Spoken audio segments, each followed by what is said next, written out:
சிங்களர்கள் தமிழர்களை ஒரு விரோத போக்காகவே தொடர்ச்சியாக பார்த்ததோட விளைவு தானே தவிர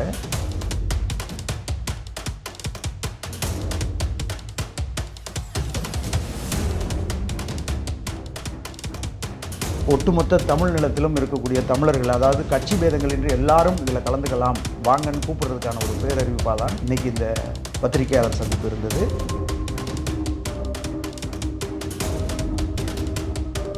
நமக்குன்னு ஒரு தனித்த அடையாளம் இருக்குது. அது பண்பாடாகட்டும், மொழியாகட்டும், கலாச்சாரமாகட்டும், ஒவ்வொன்றுக்கும் ஒரு அடையாளம். இன்னும் கூடுதலாக சொல்லப்போனால், என் இனம் வாழணும்னா என் மொழியை காக்கணும், என் பண்பாடு நாகரிகத்தை காக்கணும்னு நினைக்கிறோம். அதே போல் இயற்கையின் புறச்சூழல்களை நான் சரியாக கட்டமைச்சு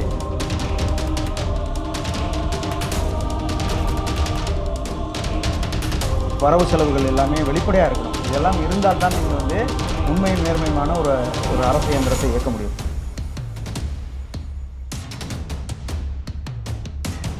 நான் முற்று முழுவதுமாக அவர்களை வெளியேற்றுங்கன்னு நாங்கள் சொல்ல கிடையாது. கட்டிடமாக இருக்கட்டும், கட்டிடக்கலைகளாக இருக்கட்டும், அல்லது வேறு வேறு இண்டஸ்ட்ரியல் தேவைகள் பூர்த்தி பண்ணுறதுக்கு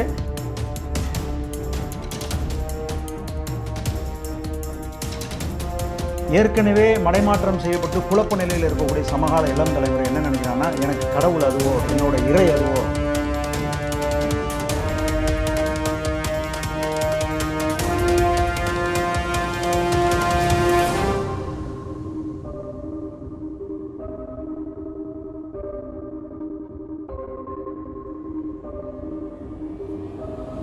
வி தமிழின் அன்பு வணக்கங்கள். இன்று நம்மோடு அரசியல் பேச இணைந்திருப்பவர் தமிழக வாழ்மை கட்சியின் மூத்த நிர்வாகி புதுக்கோட்டை சுப தனசேகரன் அவர்கள். வணக்கங்கள். வணக்கம். இன்று காலை வேல்முருகன் அவர்கள் உங்க கட்சி தலைவர் வேல்முருகன் இன்னைக்கு காலையில் தமிழ் வாழ்மை கட்சி தலைவர் வேல்முருகனை ஒரு செய்தியாளர் சந்திப்பு நடத்தியிருக்காங்க. ஒரு ஆர்ப்பாட்டம் நடத்த போறேன்னு சொல்லியிருக்கீங்க. எதற்காக இந்த ஆர்ப்பாட்டம்? செம்மணி தொடர்பாக அதில் பேசியிருக்கீங்க, ஈழத்தில் நடந்த இனப்படுகொலை பற்றி பேசியிருக்கீங்க. அதுக்கு நேர் எதிராக அதற்கு இருக்கக்கூடிய வடவர்களுடைய வருகை தொடர்பும் பேசியிருக்கீங்க. இது ரெண்டும் ஒரு சேர எடுக்க வேண்டிய தேவை என்ன இருக்கு? அதுவும் இந்த காலகட்டத்தில் எடுக்க வேண்டிய தேவை என்ன?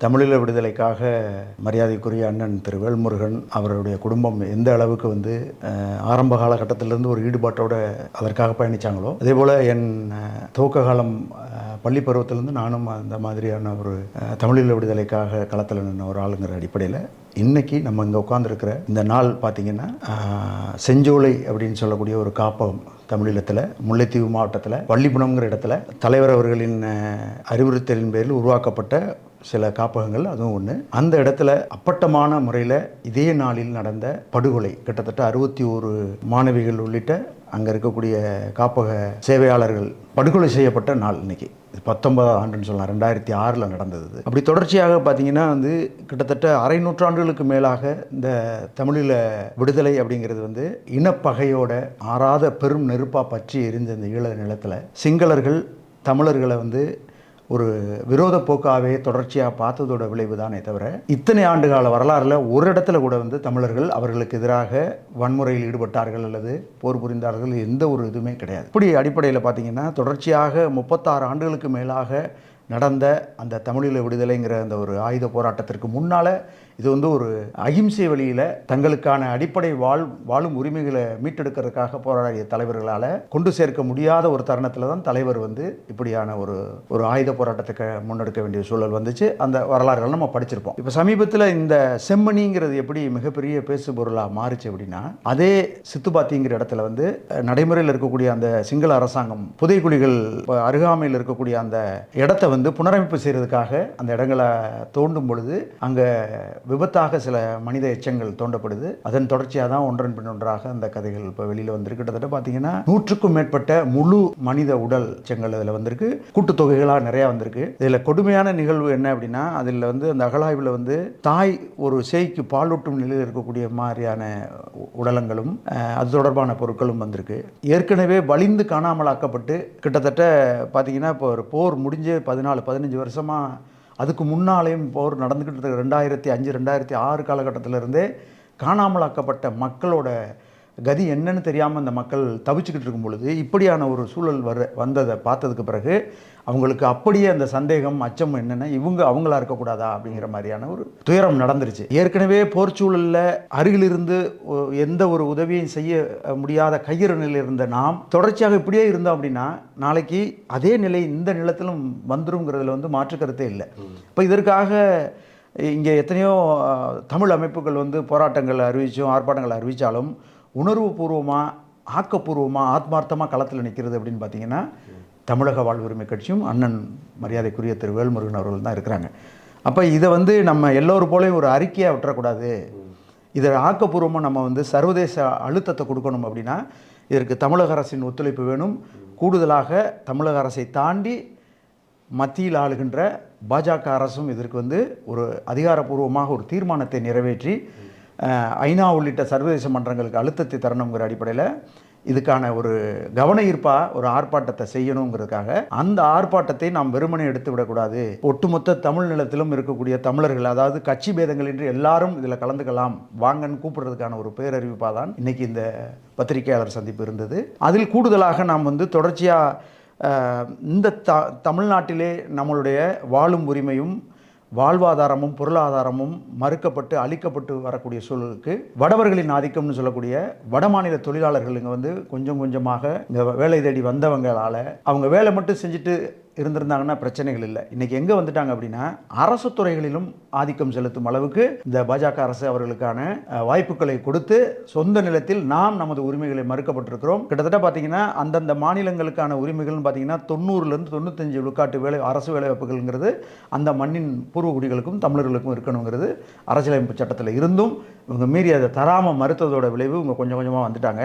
அதையும் கடந்து கிட்டத்தட்ட பார்த்தீங்கன்னா இப்போ ஒரு 10 ஆண்டுகளாகவே மெல்ல மெல்ல மெல்ல அவர்களால் நமக்கு ஏற்படக்கூடிய ஆபத்துங்கிறது வந்து கட்டுப்படுத்த முடியாத ஒரு வரையறையற்ற நிலைக்கு போயிடுச்சு. உதாரணத்துக்கு பார்த்தீங்கன்னா கொலை, கொள்ளை, பாலியல் வன்கொடுமைகள், திருட்டு வழக்குகள், அதே போல் அவங்க வந்து இங்கே வர்றதுக்கான எந்த ஒரு நெறிகாட்டுதலும் இல்லாமல் எங்கே இருக்காங்க என்ன பண்ணுறாங்க சமீப காலங்கள் நடந்த சம்பவங்கள்லாம் நீங்கள் பார்த்துருக்கலாம். அப்போ இது எல்லாத்துக்கும் ஒரு முற்றுப்புள்ளி வைக்கணும் அப்படின்னா இந்த மத்திய அரசு வந்து மாநிலங்களை பாராமுகமாக பார்க்காம மாநிலங்களாலும் தான் இந்த மத்திய அரசாங்கம் இயங்குங்கிறது அடிப்படையில் இதற்கான ஒரு நிரந்தர தீர்வு தரணுங்கிறதுக்காக தான் வருகிற 19ஆம் தேதி ஒரு கண்டன ஆர்ப்பாட்டத்தை அறிவிச்சிருக்கிறோம். அதை வந்து பத்திரிகை ஊடகங்கள் வாயிலாக கொண்டு சேர்ப்பதற்காக இன்னைக்கு அந்த பத்திரிகை சேர்ந்து நடந்தது. நீங்கள் முதல் அந்த ஈழம் பற்றி பேசும்பொழுது ஒரு வார்த்தை ஒன்று சொன்னீங்க, தமிழீழம்ன்றது ஒரு தேசியம், அது ஒரு நாடு, தனி நாடு, அங்க நடந்ததை போல நம் மண்ணிலும் நடந்துடும் சொல்லி ஒரு வார்த்தையை பயன்படுத்துறீங்க.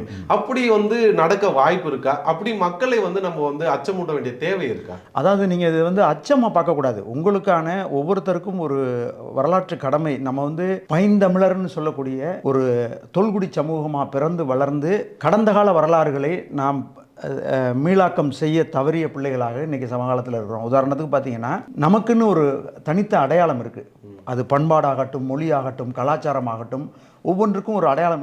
இன்னும் கூடுதலாக சொல்லப்போனால் உலகிற்கே நாகரிகம் பண்பாட்டை கற்றுத்தந்த பாரம்பரியமிக்க ஒரு தமிழர்கள் நாம். இன்னைக்கு தமிழர்களால் ஆட்சி செய்யப்படாத ஒரு விளைவு, அதாவது அது ஆரிய ஆதிக்கமாக இருக்கட்டும் அல்லது திராவிட சித்தாந்தங்களுக்கு உட்பட்டதாக இருக்கட்டும், கிட்டத்தட்ட 60 ஆண்டுகளாக தொடர்ச்சியாக இந்த நிலத்தில் வந்து தனித்த தமிழ் தேசியங்கிறது இல்லை. ஏதோ ஒரு வகையில் நம்ம வந்து பிற சித்தாந்தங்களை கொண்டவர்களால் தான் ஆட்சி செய்யப்படுறோங்கிறத தாண்டி நமக்கான உரிமைகள் மறுக்கப்படுது கொஞ்சம் கொஞ்சமாக. அப்போ இந்த உரிமைகளை பேருனா தனிநாடு கோரிக்கை, அதை ஒட்டி நீங்கள் நகர்றீங்களா? தனிநாடு கோரிக்கைங்கிறது வந்து 100 விழுக்காடு இப்போதைக்கு சாத்தியம் இல்லைங்கிறதுக்கு காரணம் என்னன்னு கேட்டால், நாம் பிற மொழியாளர்களை முற்றிலுமாக வெறுக்கும் கூட்டமும் அல்ல. நம்ம எப்படி நினைக்கிறோம்னா, நீங்கள் சகோதரத்துவ அடிப்படையில் இங்கே வாங்க, இங்கே இருங்க, எங்களோட பகிர்ந்துக்குங்க. ஆனால் எங்களோட உரிமைகளை முழுவதுமாக நீங்கள் மறுக்கும் பொழுதோ அல்லது தட்டி பறிக்கும் பொழுது தான் நாங்கள் வந்து கிளர்ந்து எழ வேண்டிய சூழல் இருக்கோம். அப்போ தான் நம்ம இந்த வார்த்தைகளை பயன்படுத்துகிறோம். என்ன அப்படின்னா, ஈழத்தில் நடந்த போல இங்கே நடப்பதற்கான சூழல்கள் வெகு தொலைவில் இல்லை. வேணா அங்கே வேணா வந்து அது ஒரு சின்ன தீவாக இருக்கலாம், இது வந்து ஒரு பரத்த நிலமாக இருக்கலாம். ஆனால் அதை தாண்டி நம்ம என்ன நினைக்கணும் அப்படின்னா, தினந்தோறும் நான் நிம்மதியாக இங்கே வாழ்கிறேனா, எனக்கான உரிமைகள் இங்கே இருக்கா அப்படின்னு பார்க்கும் பொழுது அது இல்லை. இந்தியா போன்ற ஒரு பெரிய ஜனநாயக நாட்டில் அது எளிமையாக நடந்துருமா? அதை நம்ம எதிர்க்க முடியாத சூழலுக்கு போயிருமா? அதான் இது ஒரு கடினமான சவாலான வேலை. இந்த வேலையை வந்து அதை தான் அண்ணன் தொடர்ந்து சொல்லிக்கிட்டு இருக்காங்க. என்ன அப்படின்னா, தமிழ் தேசியம்ங்கிறது வந்து தனித்த அடையாளம். இந்த அடையாளத்தை நாம் மீளாக்கம் செய்யணும். இல்லை வந்து இந்த தமிழ் தேசியம் முற்று முழுவதுமாக இந்த தமிழர் நிலம் முழுமைக்கும் பரவி ஒரு வலிமைமிக்க அதிகாரத்தை நோக்கி இந்த தமிழர்கள் வரணும் அப்படின்னா நம்ம வந்து முதல்ல இன ஒருமைங்கிறதுக்குள்ளே வரணும். நீங்கள் வந்து சித்தாந்தங்கள் அடிப்படையிலும் கருத்தியல் அடிப்படையிலும் வெளியில் சிதறி கிடந்ததோட விளைவுதான் வந்து இன்றைக்கி நம்மளால் அதை வந்து சாத்தியப்படுத்த முடியாமல் தடுமாறினாலும் நம்ம இப்படியே விட்டுட்டு போக முடியாது. இன்றைக்கி என்னால் முடியலைங்கிறதுனால நான் விட முடியாத சூழலுக்கு நான் தள்ளப்பட்டிருக்கிறேன். காரணம் என்னென்னா, வரும் தலைமுறையாவது இந்த நிலத்தில் வந்து நிம்மதியாக தங்களது அடிப்படை உரிமைகளோடு வாழ்வதற்கான ஒரு சூழலை நான் கட்டமைக்கணும்னா நான் இப்போ இருந்தே போராடி ஆகணும்ல. அந்த ஒரு நீங்க சொல்றது தமிழ் தேசியம் என்ற ஒற்றை கொடை கீழ் எல்லாரும் வந்து சேரணும்ன்ற அடிப்படை தான் நாங்கள் புரிஞ்சுக்கணும் நினைக்கிறேன். இருக்கு அதுதான் அவசியம். இனக்குழுக்களோட வரலாறுகளையும் பார்த்தீங்கன்னா சர்வதேச அளவில் நான் சொல்கிறேன், போராடி வென்ற இனக்குழுக்களுக்குள்ள வந்து அது சாத்தியம் எப்போ வந்துச்சு அப்படின்னா அவங்க எல்லாரும் ஓர்மையாக இருந்த மட்டும்தான் அது சாத்தியம். இங்கே வந்து நம்ம பிளவுபட்டு கட்சி பேதங்களோடு இருக்கிறோம். அதை தாண்டி கொஞ்சம் கொஞ்சமாக என்னுடைய உரிமைகள் மறுக்கப்படுது, எனக்கான தேவைகளை பூர்த்தி செய்ய முடியாது, நான் தடுமாறும் பொழுது நான் 10ஓட 11 கரைஞ்சி நான் நின்னேன் அப்படின்னா அந்த நிலை இங்கே வரும். அது வராமல் இருக்கிறக்காக தான் தமிழக வாழ்வுரிமை கட்சி வந்து தமிழர்களின் வாழ்வுரிமைக்காகவும் ஒட்டுமொத்த நிலத்தில் இருக்கக்கூடிய இயற்கையை அதன் ஒத்திசைவோடு வைக்கிறது. ஏன்னா நான் வாழணும் அப்படின்னா இயற்கை ஒத்திசைவு இல்லாமல் என்னால் வாழ முடியாது. என் இனம் வாழணும்னா என் மொழியை காக்கணும், என் பண்பாடு நாகரிகத்தை காக்கணும்னு நினைக்கிறேனோ அதே போல் இயற்கையின் புறச்சூழல்களை நான் சரியாக கட்டமைச்சு பருவமழைகள் வந்து இப்போ எப்படி வந்து பருவம் தாண்டிய ஒரு வெப்பமயமாக்கல் மூலமாக பெய்யக்கூடிய மழைகளை வந்து மறுபடியும் கட்டுப்படுத்துறதுக்கான சாத்தியக்கூறுகளை வந்து நம்ம கொஞ்சம் கொஞ்சமாக வந்து தேடி பண்ணி தான் ஆகணும். தமிழ்நாடு மட்டும் செய்தால் போதுமா, இல்லை உலகம் முழுவதும் செய்ய வேண்டிய ஒட்டுமொத்தமாக உலகத்தின் அனைத்து பகுதியிலிருந்து செய்யப்பட வேண்டிய வேலைகள். ஆனால் இதை வந்து ஒரு அமைப்பியலாக கொண்டு போகக்கூடிய சர்வதேச அளவில் இருக்கவங்க வந்து எளிமையாக ஆங்கிலத்தில் வந்து குளோபல் வார்மிங்னு சொல்லி கடந்து போகிறாங்க. அந்த குளோபல் வார்மிங் எப்படி உருவாச்சு, அதை தடுக்கக்கூடிய வழிகள் என்னங்கிறத வந்து அந்தந்த நிலங்களில் இருக்கவங்க வந்து அதற்கான ஒரு கட்டமைப்பை உருவாக்கணும். அதை ஏன் நம்ம ஒரு முன்னோடியாக தமிழ்நாட்டில் நம்ம செய்யக்கூடாது அப்படிங்கிற அடிப்படையில் தான் வந்து தமிழக வாழ்வுரிமை கட்சி வந்து இதுக்காக பிரத்யேகமாக இந்த இயற்கையை ஒத்திசைய வைக்கிறதுக்கான வேலைகளையும் நம்ம முன்னெடுக்கணும்னு நம்ம தொடர்ந்து போராடி. இரண்டாவது கோரிக்கை, வடவர்களுடைய ஆதிக்கம். வட இளைஞர்கள், வட மாநிலத்த இளைஞர்கள் வந்து தொழிலுக்காக வராங்க, அவங்க வந்து அரசியல் ரீதியான நம்மளுடைய பங்கீடுகளை வந்து பறிக்கக்கூடிய வாய்ப்பு இருக்குன்னு சொல்லிட்டு இருக்கீங்க. இப்போ அது அவங்க, அதாவது பாஜகவுடைய திட்டங்களில் அது ஒன்றா இருக்கலாம், RSS உடைய சித்தாந்தத்தின் அடிப்படையில் அது ஒரு திட்டமா இருக்கலாம். ஆனா அந்த எளிய மனிதர்கள், அதாவது அவங்களும் இங்க எளிய வேலைகள் செய்யக்கூடிய இடத்துக்கு தான் வரீங்க, அவங்க மீது வெறுப்பா மாற்ற வேண்டிய தேவை இருக்கா? இது நம்ம பேசுறது வந்து அவங்களுக்கு எதிரான ஒரு அரசியலா போயிடாது. இல்ல, நீங்க நல்லா கவனிங்க. ஆரம்பத்துல இருந்து நம்ம சொல்றது என்னன்னா, எல்லோரும் எல்லா இடங்களிலும் தங்களுடைய வாழ்வாதாரத்துக்காக உழைக்கலாம், பொருளிட்டலாம், வாழலாம். ஆனால் அதுக்குன்னு ஒரு கட்டுப்பாடு, அறநெறி இருக்குல்ல, அது இங்கே மீறப்படும் பொழுது தான் நம்ம வந்து அதை தேடுறோம். உதாரணத்துக்கு பார்த்தீங்கன்னா, அவங்க எப்படி உள்ளே வர்றாங்க, எப்போ வெளியில் போகிறாங்கன்னே தெரியாத ஒரு சூழல் எப்போ வருது அப்படின்னா, திட்டங்களுக்குமான ஒரு வரையறை இருக்குது, அதற்கான ஒரு நெறிகாட்டுதல்னு சொல்கிறோம், புரோட்டோகால்னு சொல்கிறோம்ல. இப்போ எதுவுமே இங்கே பின்பற்றப்படலை அப்படிங்கும் பொழுது மாநில அரசை மட்டும் நம்ம குறை கூற முடியாது. ஏன்னா இங்கே இருக்கக்கூடிய இங்கே வாழும் ஒட்டுமொத்த சனத்தொகைக்கான அவங்களோட செயல் நடவடிக்கைகள், மற்றபடி குற்றத்தடுப்பு, வருமுன் காக்க வேண்டிய வேலைகள்னு அவங்களுக்கு ஏகப்பட்ட வேலைகள் இருக்கும் பொழுது கூடுதல் சுமையாகவும் கூடுதல் அழுத்தமாகவும் தான் இந்த வடவர்களோட ஆதிக்கம் இங்கே வந்து நாளுக்கு நாள் வந்துச்சு. வெறுமனே வந்து தங்களுடைய வாழ்வாதாரத்துக்காக வேலைகளை செஞ்சுட்டு நல்லபடியாக அமைதியாக இருந்திருந்தாங்கன்னா பிரச்சனை இல்லை. நான் சொல்கிறது இப்போ இந்த கூலி தொழிலாளிகள், தினக்கூலிகளை மட்டும் சொல்கிறேன். அதுக்கடுத்து இந்த அரச இதுக்குள்ளே ஆதிக்கம் செலுத்தணும்னு நான் சொல்கிறேன். இப்போ இவங்களால் நமக்கு என்ன பாதிப்பு, ஆபத்து அப்படின்னு கேட்டிங்கன்னா, நான் முதல்ல குறிப்பிட்ட மாதிரி பண்பாடு நாகரிக கலாச்சாரங்களை வந்து அவங்களோட இதை வந்து இங்கே பின்பற்ற வேண்டிய நிலை அவங்களுக்கு வருதுங்கிறத மீறி அவங்க என்ன பண்ணுறாங்கன்னா, கொஞ்சம் கொஞ்சமாக தங்களுடைய வருகையின் அந்த இதை வந்து மறந்துட்டு மனம் போன போக்கில் போக ஆரம்பிச்சிடுறாங்க. உதாரணத்துக்கு தன் தேவையை மீறிய, அதாவது தனக்கு தேவை பொருளை ஈட்டுறதுக்காக வழிகள் இல்லாமல் போதைக்கு அடிமையாகி நம் தமிழ் சமூகத்தை சார்ந்த பிள்ளைகளை வந்து வழியில் கிண்டல் பண்ணுறதோ அல்லது கற்பழிப்பு அல்லது திருட்டு, இந்த மாதிரி சம்பவங்கள் வருது. இதை தேடி இவங்களை கண்டுபிடிக்கணும்னு நினைக்கும் பொழுது, இப்போ உதாரணத்துக்கு இந்த தமிழ்நாட்டில் வாழக்கூடியவர்களாக இருந்தால் அவர்களுக்கான முறையான ஒரு அடையாளம் இருக்கும், முகவரி இருக்கும், எளிமையாக கைப்பற்ற முடியும். இவங்க என்னென்னா உடனே ஒரு ரயில் ஏறி தப்பிச்சு போயிடுவாங்க, இல்லைன்னா ஏதோ ஒரு இடத்துக்கு போய் மறைஞ்சிடுறாங்க. அப்போ இந்த மாதிரி குற்றங்களாலையும் நம்மளால் வந்து கட்டுப்படுத்த முடியாத ஒரு இடத்துக்கு வந்துட்டோம். இங்கே உள்ள முதலாளிகள் வந்து நம்ம ஏற்கனவே 2-3 முறை இதை பதிவு பண்ணியிருக்கோம். எல்லோரும் என்ன சொல்கிறாங்கன்னா, இங்கே இருக்கக்கூடியவங்க வந்து நீங்கள் யாரும் வேலைக்கு வர்றதுக்கு விரும்புறதில்ல அல்லது அதிக ஊதியம் கேட்குறீங்கன்னு. இது தவறான புரிதல். இங்க இருக்கிற முதலாளிகள், தமிழ் முதலாளிகள் தானே இவங்களை வந்து வேலையை அமர்த்துறாங்க.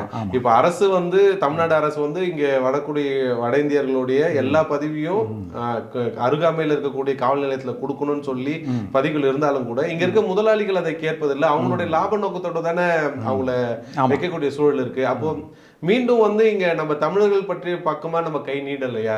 அப்படிதான் என்னுடைய கேள்வி வைக்கணும். அதான் இதுக்கான காரணம் வந்து கூட்டுணைவா இந்த முயற்சிகள் வந்து காப்பாற்றப்படணுங்கிறதுல வந்து முதலாளிகளும் தங்களுடைய பங்களிப்புகளையும் அக்கறையும் செலுத்தணும். நீங்கள் சொன்னதான் சரி. என்ன அப்படின்னா, அவங்க எளிமையாக என்ன நினைக்கிறாங்கன்னா, இவங்க வந்து வரம்பு மீறிய ஊதியம் கேட்குறாங்கன்னு. அப்படி கிடையாது. இன்றைக்கி விலைவாசி உயர்வு வந்துருச்சு. அந்த அடிப்படையில் பார்க்கும் பொழுது வந்து தங்களோட வாழ்வாதாரத்துக்கான தேவைக்கான ஊதியத்தை தான் தமிழர்கள் கேட்குறாங்க, இங்கே இருக்கக்கூடிய வேலையாட்கள் கேட்குறாங்க. இன்னும் சொல்லப்போனால் ஒட்டுமொத்த இந்திய நிலப்பரப்புலையுமே அபரிதமான மனித வளமும் ஆற்றலும் நிறைந்த தமிழர்கள் நம்ம ஆரம்பத்துலேருந்து. ஏன்னா விவசாய பெருங்குடிகளாக இருந்து வந்தவர்கள். அப்படி இருக்கும்போது இவங்க குறுக்கு வழியில் என்ன செஞ்சுறாங்கன்னா, எனக்கு வந்து குறைந்த ஊதியத்தில் பிரச்சனையே பண்ணாத மாதிரி அவன் எனக்கு கிடைக்கிறான் அப்படிங்கிற மாதிரி நினைக்கிறாங்க. ஆனால் பிரச்சனைகள் பூரா அவர்களால் தான் வருது.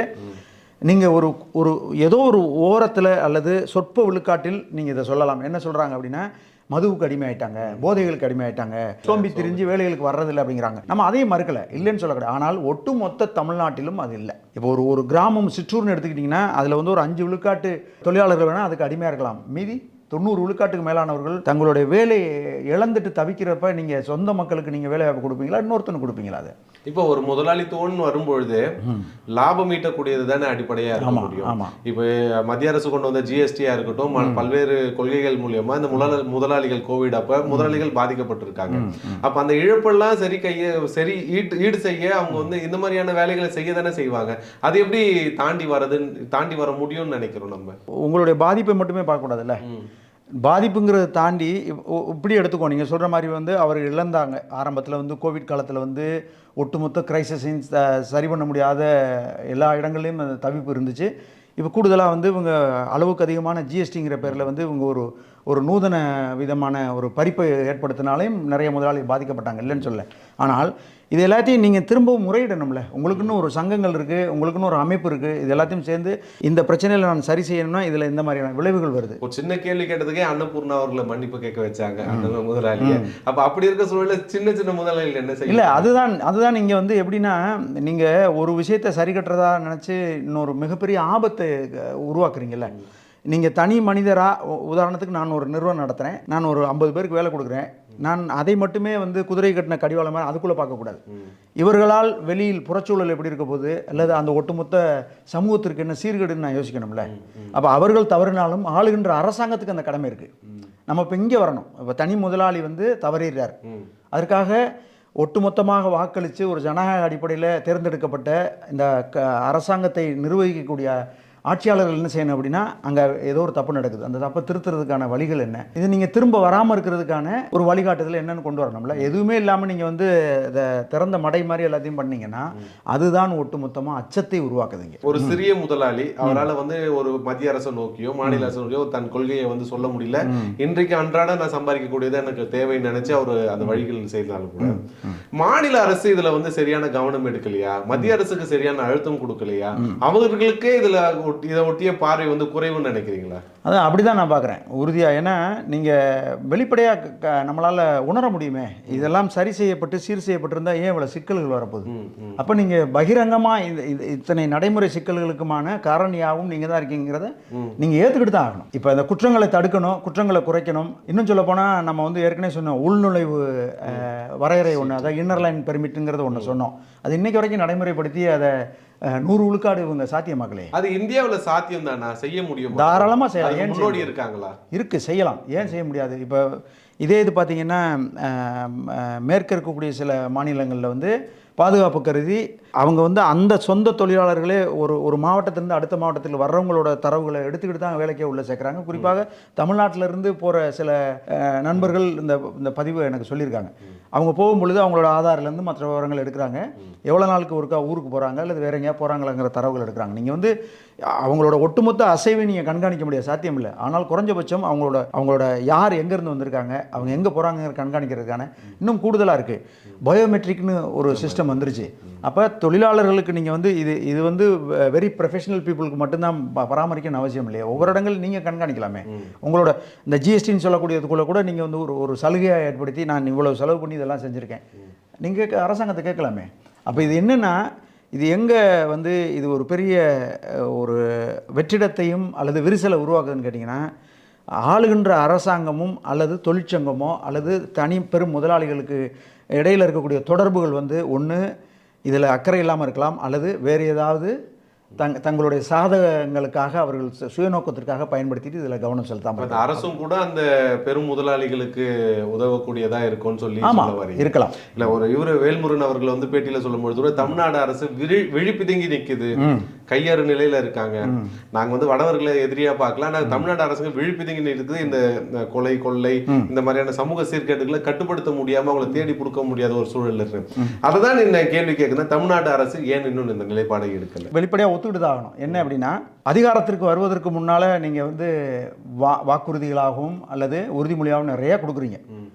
அதை தாண்டி நீங்கள் அந்த ஒரு அரசு இயந்திரத்தை இயக்கிறதுக்கான ஒரு அமைப்பியல் ஒன்று இருக்குல்ல, அந்த அமைப்பியலுக்கு உதாரணத்துக்கு போதிய மனித வளம் இருக்கணும், எல்லா இடத்துலையும் உபகரணங்கள் இருக்கணும், அதை பராமரிக்கிறதுக்கான வரவு செலவுகள் எல்லாமே வெளிப்படையாக இருக்கணும். இதெல்லாம் இருந்தால்தான் நீங்கள் வந்து உண்மையும் நேர்மையுமான ஒரு அரசு இயந்திரத்தை இயக்க முடியும். அது இங்கே இருக்கா அப்படின்னா, நம்ம வந்து வெளிப்படையாக சொல்ல போனால் அது வந்து முழுமையாக இல்லை. காரணம் என்னென்னா, ஏற்கனவே இவர்கள் வந்து அதே திராவிட சித்தாந்தத்தை கொண்ட அதிமுக அரசாங்கத்தை குறை கூறி அவர்கள் வந்து பல லட்சம், அதாவது நீங்கள் சொன்னீங்களே கொரோனா காலகட்டத்தில் வந்து ஒட்டுமொத்த உலகமுமே வந்து ஸ்தம்பிச்சு போயிருந்த நேரத்தில் நம்மளும் அந்த பொருளாதாரத்தில் பின்னடைவில் இருந்தோம், கடன் சுமையோடு இருந்த அரசாங்கம். நீங்கள் வருவதற்கு முன்னால் அவர்களை குறை சொன்னீங்கதுக்காக அவங்கள நம்ம வந்து பாராட்ட கிடையாது. அவர்களும் இவர்களைப் போல ஏதோ ஒரு வகையில் வந்து தனி மனித ஆதாயத்துக்காகத்தான் அந்த அரசை இயக்குறாங்க.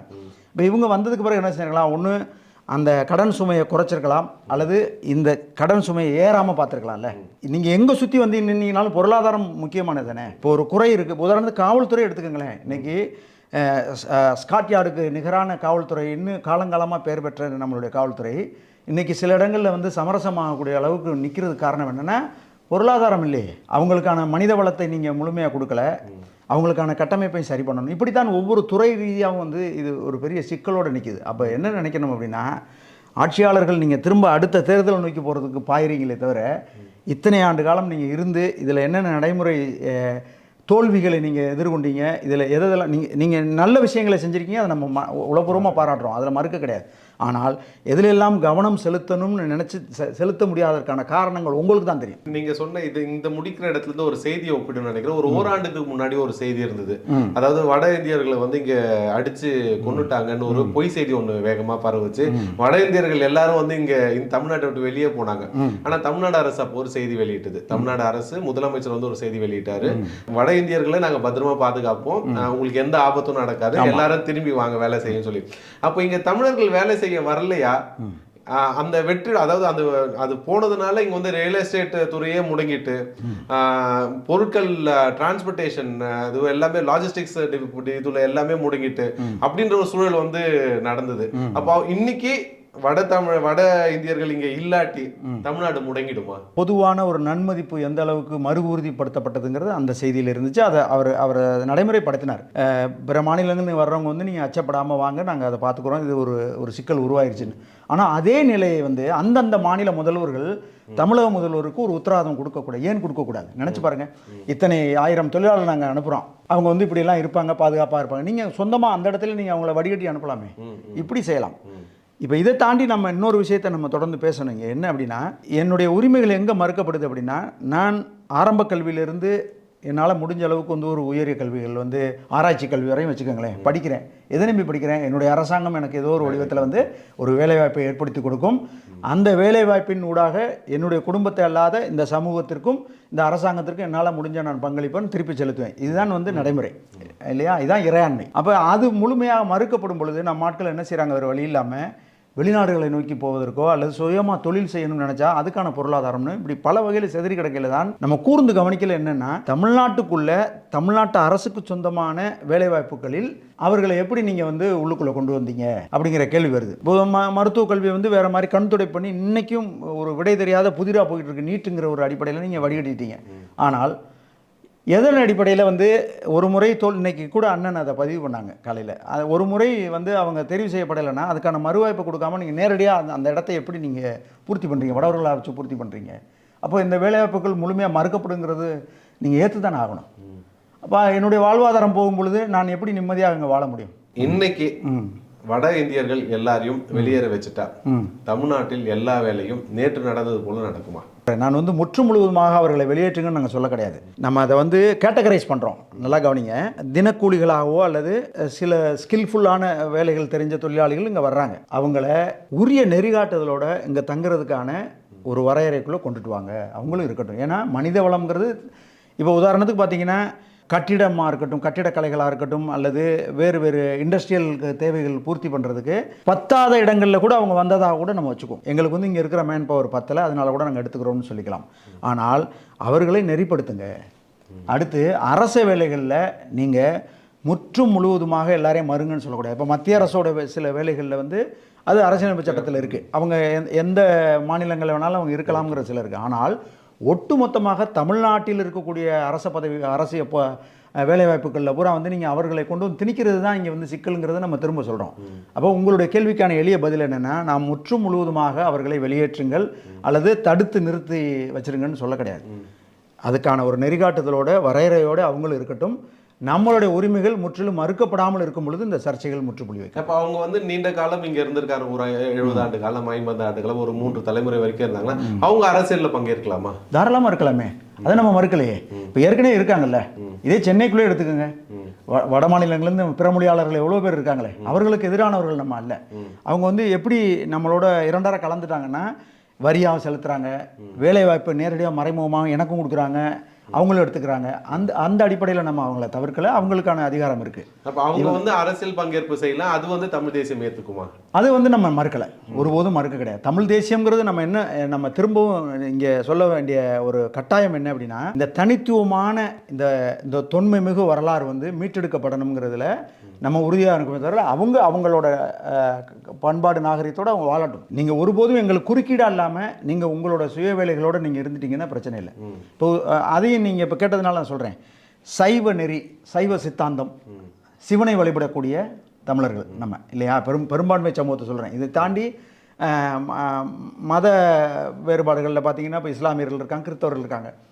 அப்போ வடமாநில தொழிலாளர்களாக இங்கே வந்ததுக்கு பிறகு கொஞ்சம் கொஞ்சமாக நீங்கள் சொன்ன மாதிரி 50 ஆண்டு 60 ஆண்டு இருக்கிறவங்க வந்து வழிபாடுங்கிற பேரில் நீங்கள் உங்களுக்குள்ள வழிபாட்டை வச்சுக்கோங்க, தவறு கிடையாது. அதை ஒரு பெரிய பொதுத்தலங்களாக நிறுவுறதோ கோவில்களாக கட்டும் பொழுது ஏற்கனவே மடைமாற்றம் செய்யப்பட்டு குழப்ப நிலையில் இருக்கக்கூடிய சமகால இளம் தலைமுறை என்ன நினைக்கிறான்னா, எனக்கு கடவுள் அதுவோ, என்னோட இறை அதுவோ, என்னோட ஒட்டுமொத்த ஒழுக்க நெறியும் அதுன்னு போகும்பொழுது தான் நீங்கள் வந்து கவனச்சிதறல் வந்துருது இந்த நிலத்தில். அப்போ நம்ம கிட்ட கட்டமைப்பு இல்லைன்னு நம்ம புரிஞ்சுக்கணும். கட்டமைப்பு இருக்கு, அதை வந்து நடைமுறைப்படுத்தப்படாமல் இருக்கிறதா இங்கே சிக்கல். அப்போதான் அவங்க வந்து அதை சரியா நடைமுறைப்படுத்துறாங்க. குறுகிய மக்கள் தொகையா இருந்தாலும் கூட அவங்க சரியா அதை நடைமுறைப்படுத்தாங்க, நம்ம அதை நடைமுறைப்படுத்த தவறிட்டோம். அப்போ அதை மீட்டு உருவாக்கம் பண்ணணும் அப்படின்னா அந்த தமிழ் தேசியம் இங்கே அவசியமாகுது. எல்லா நாடுகளிலும் தமிழர்கள் இருக்கிறாங்க, உலகத்தில் உள்ள எல்லா நாடுகளிலும் தமிழர்கள் இருக்காங்கன்னு சொல்லி நம்ம வந்து ஒரு பெருமையா நம்ம பேசிக்கிறோம்.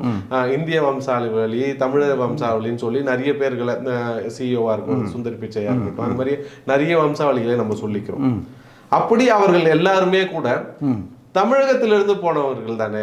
இன்றைக்கு வந்து மலேசியா, சிங்கப்பூர், நீங்க ஐரோப்பா நாடுகள், கனடா அப்படியான நாடுகள்ல கூட நம்ம வந்து அரசியல் பங்கேற்று அந்த மக்களுக்கான நல்லது செய்யற இடத்துல கூட நம்ம போய் இருக்கோம்ல. அப்போ அவங்களும் அந்த மாதிரி எதிர்ப்பு தெரிவிக்கணும். இப்ப அமெரிக்காவில் வந்து தெரிவிக்கிற மாதிரி இந்தியர்கள் நிறைய பேர் உள்ள வரக்கூடாது, அமெரிக்கார்களுக்கு தான் வேலைன்னு சொல்லி சொல்றாங்களே. அப்ப அங்க தெரிவிக்கும் பொழுது அவர்கள் இன்னைக்கு நம்ம வடவர்களை சொல்ற மாதிரி அவங்க நம்மள சொல்ல வேண்டிய தேவை வருது இல்லை? ஆமாம், ஒரு கட்டத்தில் வந்து என் தாய் வயிற்றில் பிறந்த பிள்ளைகளை அவங்க வந்து ஒருவேளை மறுக்கப்பட்டு இங்கே வந்தாங்கன்னா அவங்களையும் நான் ஏற்றுக்கொள்ளணும்ல. அப்போ அதற்கான கள சூழலுங்க இல்ல இருக்கு. அமெரிக்காவில் நடக்கிறது சரிதானான்னு கேட்குறேன் நான். இப்போ நான் போராடுற மாதிரி அவங்க போராடுறது சரிதான். அந்த பூர்வ குடி மக்களுக்காக அவங்க வந்து முதல்ல அந்த முதன்மைத்துவப்படுத்தணும்னு நினைக்கிறாங்க, அது தவறு கிடையாது. ஆனால் அங்கே இருக்கிற சிக்கல் வேற, இங்கே இருக்கிற, அதாவது நீங்கள் பூலோக அரசியலில் ஒட்டுமொத்தமாக தேசிய நீரோட்டத்தில் பார்த்தீங்கன்னா ஒவ்வொரு கலாச்சார பின்பற்றல் அல்லது அவங்களுக்கான ஒரு இண்டிபெண்டன்ட் எக்கனாமின்னு சொல்லக்கூடிய தற்சார்பு பொருளாதார அடிப்படையில் வந்து இது மாறுபடுது. இப்போ அமெரிக்காவை பொறுத்த மட்டும் என்ன அப்படின்னா, நம்ம ஏற்றுக்கக்கூடிய ஒரு கசப்பான உண்மை என்னன்னா, அங்கே இருக்கிறவங்க எனக்கு வேலையை கொடுன்னு கேட்குறாங்களே தவிர நம்மவர்கள் போல ஒரு உண்மையும் ஒரு அக்கறையோட எந்த ஒரு வேலை திட்டங்களும் அவங்க இல்லைங்கிறது தான் பெருத்த பின்னடைவினால தான் நம்ம ஆட்கள் அங்கே தொடர்ந்து சர்வை பண்ணிக்கிட்டு இருக்காங்க உள்ளுக்குள்ளே. அப்போ அதை சரி பண்ணுற இடத்துல வந்து அந்த அரசாங்கம் இருக்குது. அது சாத்தியம் இல்லைங்கிறதுனால தான் அவங்க வந்து அதிரடியாக எந்த ஒரு நடவடிக்கை எடுக்க முடியாமல் நம்ம ஆட்களையோ இல்லை நம்ம இந்தியர்கள் மட்டும் இல்லை, பிற நாட்டை சேர்ந்தவர்கள் நிறைய பேர் அங்கே இருக்கிறாங்க. அவங்களோட நன்மதிப்பு, அவங்களால அவங்க அடையக்கூடிய ஒட்டுமொத்த நன்மைகளையும் அடிப்படையில் தான் அவங்கள தொடர்ந்து அங்கே தக்க வச்சிருக்கிறாங்க. அப்போ அந்த அறிவு சமூகமாக தமிழர்கள் இருக்கிறாங்க. அப்படிதான் வந்து அமெரிக்காவில் நிலை பெற்றிருக்காங்க, மலேசியாவில் நிலை பெற்றிருக்காங்கன்னு சொல்ல வரீங்க. ஒருவேளை இப்படி அறிவான இந்த சமூகமா வந்து வடவர்கள் வந்து நம்மளுடைய மாற்றங்கள் நிகழ்த்தினா கூட நம்ம ஏற்றுக்க வேண்டிய சூழல் இருக்குன்னு தான் நீங்க சொல்லி இருக்கு. மகிழ்ச்சி. அதாவது இன்னைக்கு இருக்கிற சூழல்ல வந்து வடவர்களை வந்து நம்ம முற்றிலும் எதிர்க்கிற மாதிரியும் இந்தியா முழுவதும் இருக்கக்கூடியவர்கள் வந்து பார்க்கக்கூடிய பார்வை, நம்ம தமிழர்களுக்கு ஏற்படக்கூடிய இழப்பு, அதை எம்பி சீட்டுகள் குறைக்கிறதும் சரி, நிதி பங்கீட்டுலயா சரி, கல்விக்கான நிதிகள்லயும் சரி, இந்த சிக்கல்கள் எல்லாம் புரிந்துக்காம வட இந்தியர்களை வந்து தொடர்ந்து எதிர்க்கிறோன்ற ஒரு மனநிலை தான் வட இந்திய மக்கள் பார்க்கக்கூடியதா இருக்கு. அதற்கான ஒரு சிறந்த தெளிவான ஒரு உரை கொடுத்திருந்தீங்க. என்னுடைய கேள்விகளுக்கு வந்து ரொம்ப நிதானமா பதில் சொல்லி மற்றவர்களுக்கு புரிய வச்சதற்கு உங்களோட நேரத்திற்கு மிக்க நன்றி. ரொம்ப நன்றி.